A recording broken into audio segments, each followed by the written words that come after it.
Tuloy ang pagdating ng mga deboto sa Minor Basilica at National Shrine of ng Jesus o Jesus Nazareno sa Quiapo, Maynila para sa oras-oras na misa. Detalye tayo sa ulat on the spot ni Darlene Kai. Darlene?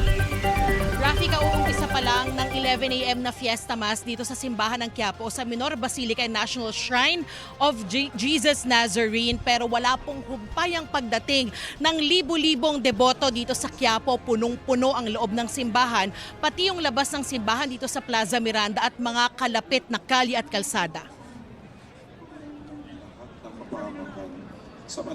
Ayon sa pinakuling tala ng Manila Police District at pamunuan ng Minor Basilica and National Shrine of Jesus Nazareno, mahigit 74,000 mga deboto ang nandito sa Quiapo ngayon. Ang sistema rito, pumipila muna ang mga deboto sa Villalobos bago sila papasukin sa Plaza Miranda at sa simbahan ng Quiapo bago mag-umpisa ang hourly fiesta masses. Sa Villalobos pa lang, napakahaba na ng pila. Kaya oras ang hinihintay ng mga deboto bago makapasok sa simbahan. May mga debotong pinili na lang makinig ng misa sa labas ng simbahan. May LED screens naman sa palibot ng Quiapo kung saan marami ring mga deboto ang nakikinig sa live stream ng misa. Ang 69 years old na si Robert Servando, dumayo pa mula Balagtas, Bulacan at naglakad ng nakayapak. Pero sa LED screen na lang nakinig ng misa sa Quezon Boulevard Corner Paterno. Hindi na kasi siya makalapit sa simbahan dahil sa kapal ng volume ng mga deboto sa Quezon Boulevard. Ganyan din ang mag-asawang Bernard at Maria Julieta Jimenez mula Teresa Rizal.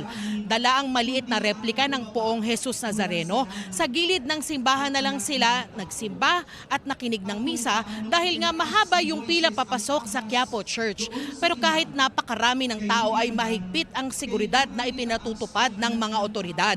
Pinaalis ang mga vendor na nagtitinda sa paligid ng simbahan at sa rutang daraanan ng Andas. Narito ang pahayag ng mga nakausap naming deboto. Wala tayong magagawa kasi nagpapalis sila eh. Ganun talaga, trabaho nila yan. Pero kayo ma'am, ano pong nararamdaman po ninyo doon? Siyempre, ito lang yung pagkakataon namin para kumita kami. Kasi sobrang higpit na ngayon. Sana Kaya ito'y lumakas pa kami ng buong pamilya ko. Malilimot Tsaka ang dakilang gawa ng Diyos. nagpapasalamat ako sa mga biyayang binibigay sa akin. Dumating kami rito mga 7 o'clock in the morning and then nakita namin sa sobrang dami ng tao, kabilaan. Kaya nag-decide na lang kami na dito na lang kami sa mas malapit na sa pintuan ng simbahan. Aking likuran sa Plaza Miranda ay talagang punong-puno ng mga deboto. Yan yung mga hindi na nagkasya papasok sa Quiapo Church. Pero pagkatapos naman po ng kada misa ay may lumalabas para i-bless hindi lang yung mga nakapasok sa simbahan, kung hindi pati yung mga nandito sa Plaza Miranda at yung mga nakinig ng misa doon sa mga palibot na kalye at kalsada. Mahigpit pa rin yung seguridad na ipinatutupad ng mga otoridad. Marami doon sa mga nakausap naming deboto ay hihintayin na ang pagbabalik ng Andas dito sa simbahan ng Quiapo.